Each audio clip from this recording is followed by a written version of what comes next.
Olá, meus queridos irmãos, a graça e a paz, uma boa noite. Nós estamos aqui para mais uma devocional. Eu estou um pouco enfermo hoje, mas nada vai me impedir de fazer essa devocional, porque o nosso compromisso é com Deus e nós temos também incentivado você a todos os dias, independente de qualquer circunstância, buscar a presença de Deus, orar e meditar na Santa Escritura. E é nesses momentos, né, de fragilidade, de doença, de enfermidade, de aflições, que nós devemos de fato nos fortalecer em Deus, no poder da oração, no poder da palavra de Deus. Amém? Hoje é nosso devocional de número 68, hoje é quinta-feira, hoje é 9 de março de 2023. Nós vamos continuar falando aqui no livro de Deuteronômio, capítulo 5, dos versículos 22 ao versículo 33. Você pode fazer a sua leitura aí na sua casa, a sua leitura diária, como texto base para a nossa devocional de hoje, para a glória do Senhor Jesus. E Deuteronômio, vou repetir, capítulo 5, do 22 ao 33. Amém? Nosso propósito aqui é 365 dias com Deus, e só Deus mesmo pode nos impedir de não gravarmos aqui esses vídeos, porque gravamos esses vídeos e lançamos no nosso canal para você ter todos os dias uma palavra de fortalecimento, e você vai orar em cima dessas verdades e também vai meditar na leitura base dos nossos textos de todos os dias, se Deus quiser. Então, o restante do capítulo 5, nós tratamos sobre os mandamentos, né? Falamos que os mandamentos estão divididos em duas categorias, o amor vertical e o amor horizontal. Você pode ver as nossas devocionais anteriores para você compreender esse contexto do capítulo 5, e de que forma Moisés está repetindo a lei, essa nova aliança, explicando o contexto dessa aliança ali para aquela nova geração no deserto. Então Moisés, no capítulo 5, relembra, traz a memória ao povo ali, para aquela nova geração, que eles ficaram surpresos, né, por Deus, o soberano, o único Deus, o todo-poderoso, o Deus triuno, o majestoso, o soberano, ter falado com eles, e ainda assim eles permaneceram vivos. Agora você imagine esse cenário, né? Esse contexto, esse episódio. Deus, no princípio Deus, aquele que não tem começo e não tem fim, aquele que é todo majestoso, todo poderoso, que é onisciente, é onipresente, é onipotente, é imutável, é transcendente, incomparável Deus, esse todo poderoso Deus, esse Deus que quando fala, que quando ordena, as coisas acontecem. Esse Deus, usando uma hipérbole, uma comparação, ele tem um mar aqui, ó, na concha da sua mão. Esse Deus que mede toda a terra de uma extremidade à outra, assim, ó, a palmo. Esse Deus que conhece o nome de todas as estrelas da galáxia, coisa que os cientistas, os homens nunca saberão. Esse Deus que sabe cada grão de areia que há no mar. Esse Deus é grande, esse Deus é todo poderoso, sim, esse mesmo Deus que se revelou ao seu povo. Ele fala com o seu povo não vê uma imagem para que eles não pudessem copiar e criar uma imagem e adorar esse Deus em uma forma visível. Mas esse Deus se revela, esse Deus tudo vê, esse Deus escuta, esse Deus fala. E o povo de Israel tem esse privilégio de ouvir a voz poderosa de Deus. Essa voz de Deus é tão poderosa que na Escritura ela é comparada ao trovão que estremece. É uma voz de autoridade, é uma voz de poder. Então Moisés está relembrando aquela geração que os seus pais ouviram a voz de Deus e eles ficaram surpreendidos. Como esse Deus tão grande, tão santo, perfeito, imutável, incomparável, fala com eles e eles permanecem vivos. Mas mesmo diante dessa percepção que o povo teve da grandeza de Deus e do quanto que eles eram pequenos diante da grandeza, da soberania de Deus, essa visão assombrosa essa visão, o monte pegando fogo, raios, trovões, escuridão, e Deus bradando, e Deus falando, e o povo ouvindo. Meus irmãos, eu fico a pensar, meu Deus, que coisa tremenda. Mas mesmo diante dessa percepção, mesmo diante dessa visão assombrosa da majestade e da glória de Deus, eles chegaram para Moisés e disseram: Moisés, nós não temos condição de falarmos e ouvirmos a Deus de maneira direta, porque senão nós vamos morrer. É muita majestade, é muita autoridade, é muita glória. Nós não temos condição de se aproximar diante da santidade, da soberania, da autoridade desse Deus. Então, Moisés, nós precisamos de um mediador. Nós precisamos que você fale conosco, que Deus fale com você, Moisés, e você nos transmita a voz desse Deus. E é isso que acontece no contexto da nova aliança. Se não fosse Jesus, o nosso mediador, se não fosse Jesus derramando o seu sangue na cruz, pagando sobre si o alto preço, Deus está derramando sobre Jesus Cristo na cruz toda a sua ira, pagando os pecados de muitos sobre o seu Filho Jesus Cristo.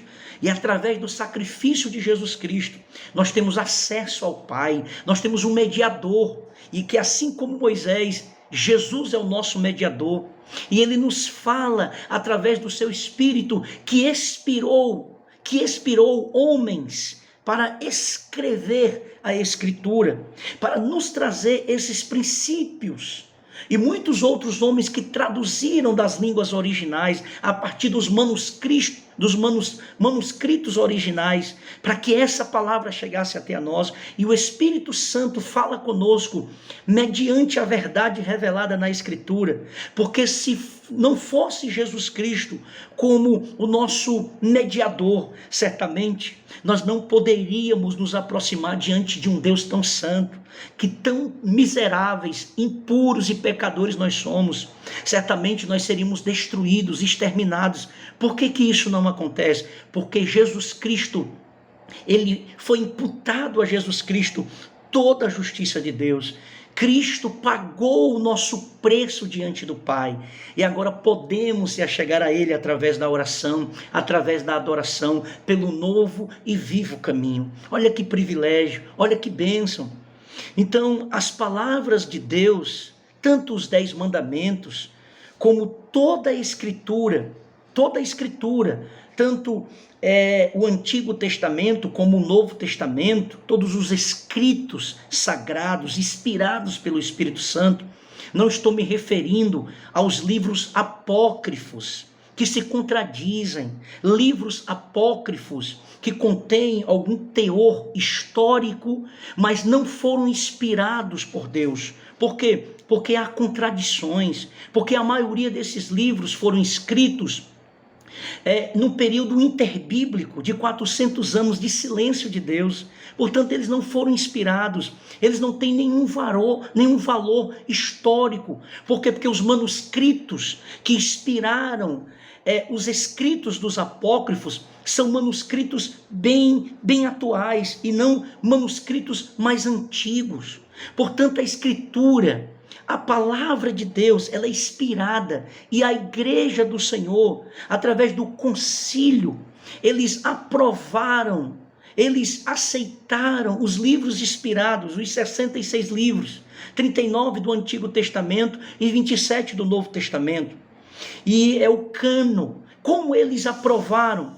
A igreja, que tem autoridade de Deus, porque Jesus instituiu a igreja como seus representantes aqui na terra. Não estou falando de tradição romana, católica romana. Estou falando da igreja de Jesus Cristo, a igreja do Senhor, que é católica porque ela tem esse significado universal, mas não é romana, porque ela não é fundamentada em uma tradição do papado ou do paganismo. Jamais, meus irmãos. É só estudar profundamente isso. A tradição não está acima da inspiração da Escritura. É por isso que Martinho Lutero precisou fazer a reforma, que era uma volta à Escritura, porque a igreja que começou na Escritura estava saindo da Escritura e caindo na tradição humana. E ali Martinho Lutero se levanta contra aquelas tradições humanas e E o solo escritura, que era um retorno à escritura, um retorno à glória de Deus. E ali ele prega, e ali ele ensina, e ali ele fixa nas portas da igreja de Wittenberg, na Alemanha, as 95 teses de Martinho Lutero.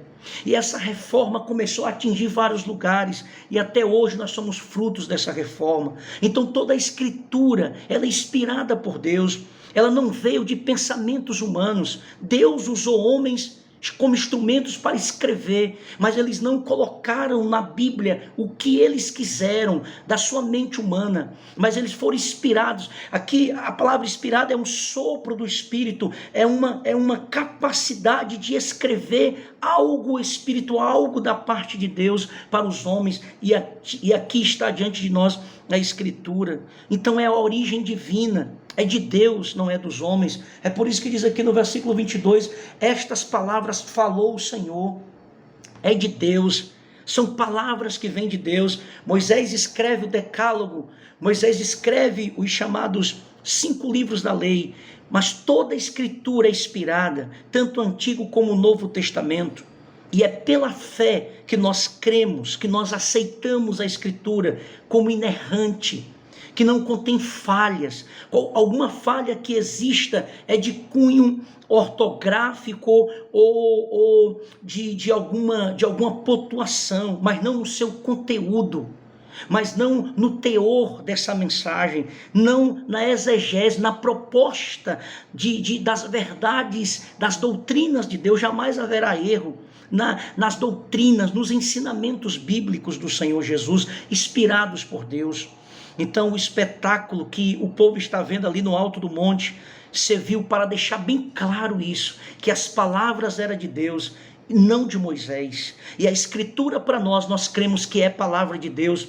Ela não contém, ela é palavra de Deus. Portanto, a nossa única regra de fé e prática é a Escritura. Não há outro livro que se compare à autoridade da Escritura. A Bíblia, ela é a base, ela é luz, ela é a bússola, ela é a direção para aqueles que amam a Deus e para aqueles que querem viver uma vida santa. Se eu não creio na Escritura, se eu não creio na inerrância, na autoridade, na infalibilidade da Escritura, então a minha fé é vã, o meu evangelho é vã, a minha crença é vã, porque a Bíblia me revela quem é Deus, quem é Jesus, a sua obra, os seus milagres, seus ensinamentos, tudo o que eu preciso saber, toda a resposta que eu preciso compreender para a minha vida, em todas as áreas está na Escritura. Se eu não creio na Escritura, eu não posso receber da parte de Deus a revelação para a salvação, porque é através da Escritura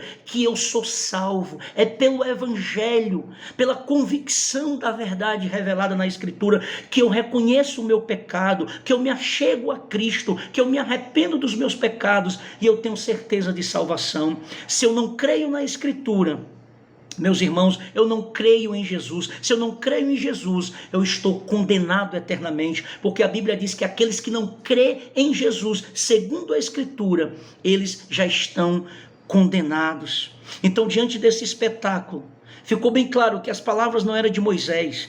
Toda aquela visão poderosa, aquele monte pegando fogo, trovões, raios, e Deus falando com Moisés, deixou bem claro, Deus falava face a face com Moisés, e o povo estava compreendendo que Deus é o verdadeiro Deus, e que as palavras que Moisés está repetindo, aquilo que Moisés está falando para eles, não é deles mesmo, mas é a palavra de Deus. E é assim que nós, pastores, pregadores, devemos pregar o Evangelho, não da nossa própria interpretação. Eu acho, o meu achismo, os meus pressupostos dentro da Escritura, mas pregar com fidelidade toda a verdade de Deus. Para isso, eu preciso ler, eu preciso meditar no contexto histórico, eu preciso ler comentários bíblicos de homens que são instrumentos de Deus e que também têm muita responsabilidade em interpretar a Escritura. E ter muito cuidado nessa responsabilidade de sermos proclamadores, expositores, pregadores da palavra de Deus. A mensagem não é nossa, a mensagem é de Deus. E diante dessa percepção grandiosa, soberana de Yahweh, de Deus, do soberano, do Jeová, daquele soberano e único Deus que se revela ao seu povo, o Yahweh. Os líderes de Israel percebem a sua pequenez e a sua pecaminosidade, porque é isso que acontece. Quanto mais nós nos aproximamos de Deus, quanto mais nós temos o conhecimento da Escritura, essas verdades, a iluminação, a luz do Santo Evangelho, a luz, a verdade da palavra de Deus vai revelar a rebeldia, a pecaminosidade do meu caráter, do meu coração, e a minha necessidade de arrependimento, e a minha necessidade de se voltar para Deus, de consertar os meus caminhos, de me arrepender profundamente da maldade dos meus pensamentos, das minhas ações, dos meus pecados. E é isso que o povo de Israel está sentindo quando eles contemplam a glória de Deus, quando eles têm a visão estrondosa, assustadora da magnitude, da grandeza, da santidade, da majestade de Deus. Eles olham para a grandeza, para a soberania de Deus e olham para Ele. Quão pecadores nós somos, quão miseráveis, quão impuros nós somos diante desse Deus tão tremendo, irmão. Não há outro sentimento diante dessa visão gloriosa. E aí nós nos lembramos da visão do profeta Isaías, capítulo 6, quando ele viu o Senhor sentado em um alto e sublime trono. Ele tem uma visão do alto, ele olha para si mesmo e diz: quão miserável pecador eu sou, quão impuro eu sou. Eu não sou digno, meus lábios são impuros, Senhor, eu não sou digno de ser o teu profeta, de levar a tua mensagem. E ali Deus traz, um anjo vem com uma brasa de fogo, purifica os lábios do profeta, e o profeta diz, e Deus vai e pergunta ao profeta: a quem enviarei? Quem há de ir por nós? E ali o profeta, depois de purificado, depois de reconhecer a dependência de Deus, para ser um instrumento de Deus, antes disso Deus santifica, Deus purifica, Deus restaura. Então o profeta agora diz: eis-me aqui, Senhor, envia-me a mim. E ali o profeta Isaías é o profeta messiânico, é um dos profetas que mais vai vaticinar, vai profetizar acerca do Messias. Mas a verdade é que quanto mais nós nos aproximamos da grandeza desse Deus, quanto mais nós conhecemos a soberania de Deus, mais dependentes nós somos dele, mais pecado vemos no nosso coração e nos arrependemos com contrição, com arrependimento diante dele. Eles podiam olhar e perceber a limitação deles naquele momento, mas o Senhor conhecia o coração deles profundamente. E o Senhor sabia que havia rebeldia no coração deles. O Senhor sabia que mesmo eles tendo aquela percepção da sua grandeza, da sua majestade, diante daquela visão no alto monte, mas na frente eles iam esquecer disso, eles iam se rebelar contra Deus, eles iam pecar contra Deus, eles iam, irmãos, apostatar da oração ao único Deus, iam se envolver com os deuses tão vãos, tão banais. Por isso que o pecado de idolatria é tão grave, porque eu deixo de adorar esse Deus majestoso, esse Deus glorioso, para adorar uma imagem, para adorar uma figura que os homens criaram, quer seja de um animal, quer seja de algum santo, de alguma pessoa importante na história. E aí nós deixamos, nós trocamos, nós substituímos a glória, o culto, a adoração somente a Deus e colocamos em um objeto. E isso é um pecado muito grave, pecado de idolatria.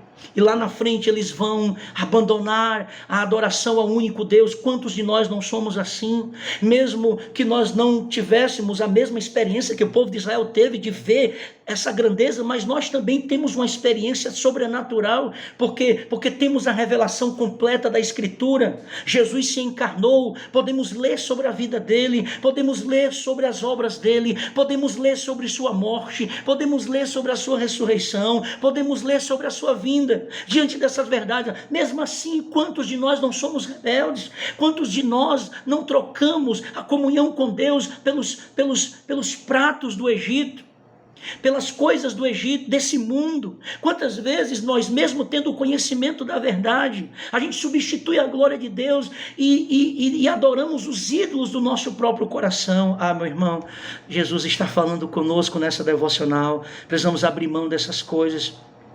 e voltar a temer a Deus, e voltar a dar honra em obediência, em reverência, em santidade a esse Deus tremendo, a esse Deus terrível, a esse Deus que quando fala estremece os céus e a terra, e que todo o joelho se dobrará diante da majestade desse Deus que está sentado no trono e que governa com poder e autoridade a história dessa humanidade desde o começo desse mundo.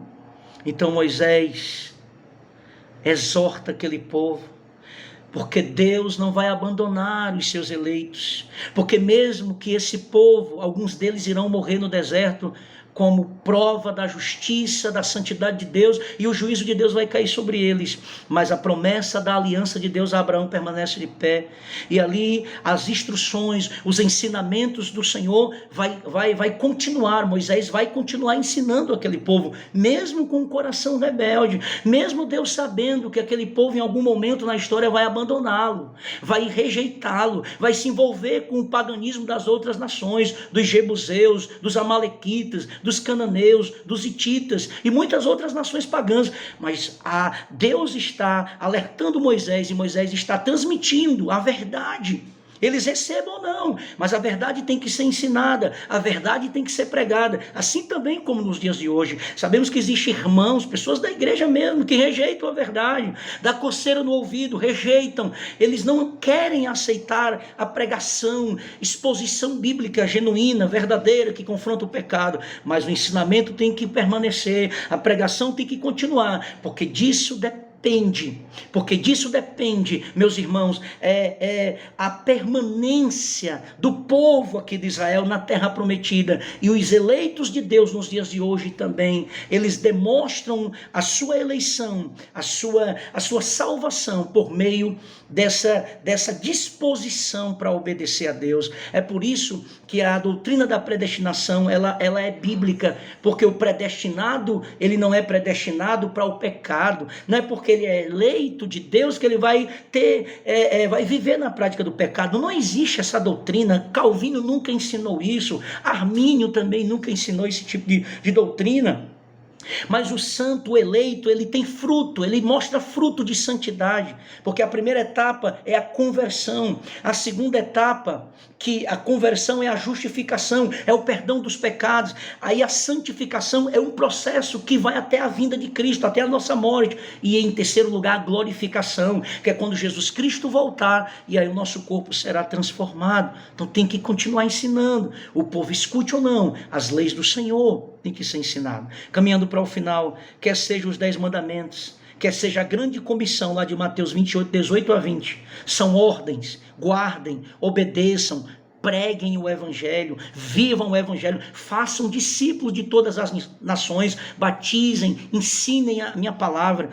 Deus falou isso no Antigo Testamento, e Jesus também disse para a sua igreja: preguem, vocês serão perseguidos, vocês serão mortos, presos, mas preguem, o Espírito Santo vai falar na boca de vocês. Então são imperativos bíblicos que devem ser obedecidos.